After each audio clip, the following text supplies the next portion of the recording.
हिमाचल सरकार एक बड़ा फैसला लेने जा रही है, जिसकी शायद शुरुआत भी हो चुकी है। प्रदेश में मुफ्त के मिलने वाली सुविधाओं पर कैंची लगने वाली है, क्योंकि प्रदेश की आमदनी अठन्नी और खर्चा रुपया जैसी हालत है। जितना टैक्स सरकार इकट्ठा करती है, उतना लोन और उसके ब्याज चुकाने में ही चला जाता है। तो ऐसे में प्रदेश का विकास हो पाना बहुत बड़ा चैलेंज है। इसके साथ ही हिमाचल प्रदेश में जनता के अनुपात में नौकरियों की बात करें तो वह अन्य प्रदेशों की तुलना में ज्यादा है और ताजा आंकड़ों के हिसाब से हर एक हिमाचली पर इस समय करीबन 1,16,416 रुपए का कर्जा है, जो कि अरुणाचल के बाद देश में सबसे ज्यादा है। हिमाचल प्रदेश की देनदारियों और आर्थिक स्थिति को अगर आप सही मायनों में समझना चाहते हैं तो 2 मिनट ध्यान से सुन लीजिएगा। मान लीजिए कि सरकार के पास 100 रुपए हैं। यह 100 करोड़ भी हो सकते हैं, 1000 करोड़ भी हो सकते हैं, लेकिन समझने के लिए मान लीजिए सरकार के पास कुल मिलाकर 100 रुपए हैं। पिछले साल के बजट की बात करें तो 100 में से 26 रुपए सरकार ने कर्मचारियों और अधिकारियों की सैलरी पर खर्च किए और 16 रुपए पेंशन पर खर्च हुए। यानी कुल मिलाकर प्रदेश का आधे से थोड़ा कम बजट कर्मचारियों और पेंशनरों पर लग जाता है और इन दोनों को मिलाकर 42 रुपए हुए।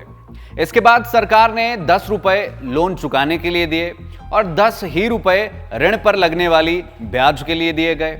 इतना ही नहीं, इसके साथ 9 रुपए ऑटोनोमस इंस्टीट्यूशंस को दिए गए और कुल मिलाकर यह खर्चा 100 में से 71 रुपए आ गया। अब बाकी बचे 29 रुपए। आप इसे चाहे शिक्षा पर खर्च कर लीजिए, स्वास्थ्य पर खर्च कर लीजिए या फिर विकासात्मक प्रोजेक्ट पर खर्च कर लीजिए।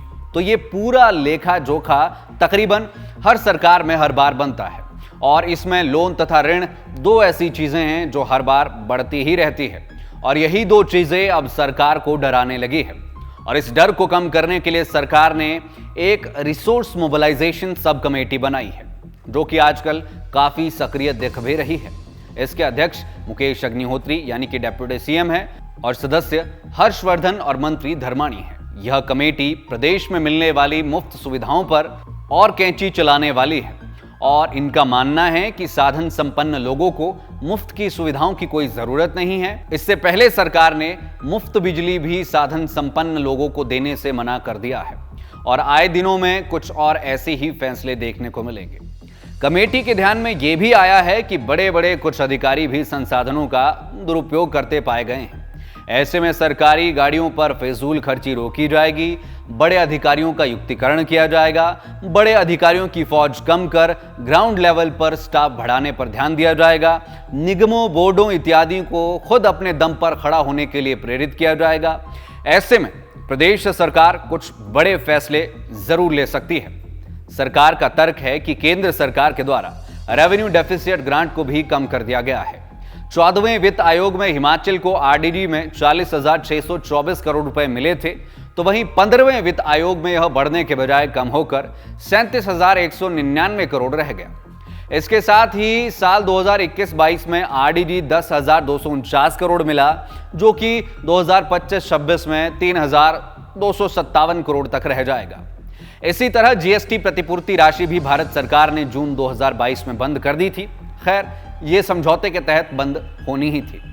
सरकार का कहना है कि केंद्र सरकार द्वारा ओपीएस देने के बाद मैचिंग ग्रांट को भी बंद कर दिया गया है और इसके साथ ही बीजेपी सरकार जिस समय पर थी उस समय 5% जीडीपी पर लोन दिया जाता था, 5% ऑफ जीडीपी लोन दिया जाता था, जो कि अब केवल 3.5% कर दिया गया है, जिससे सरकार को दिक्कत आ रही है।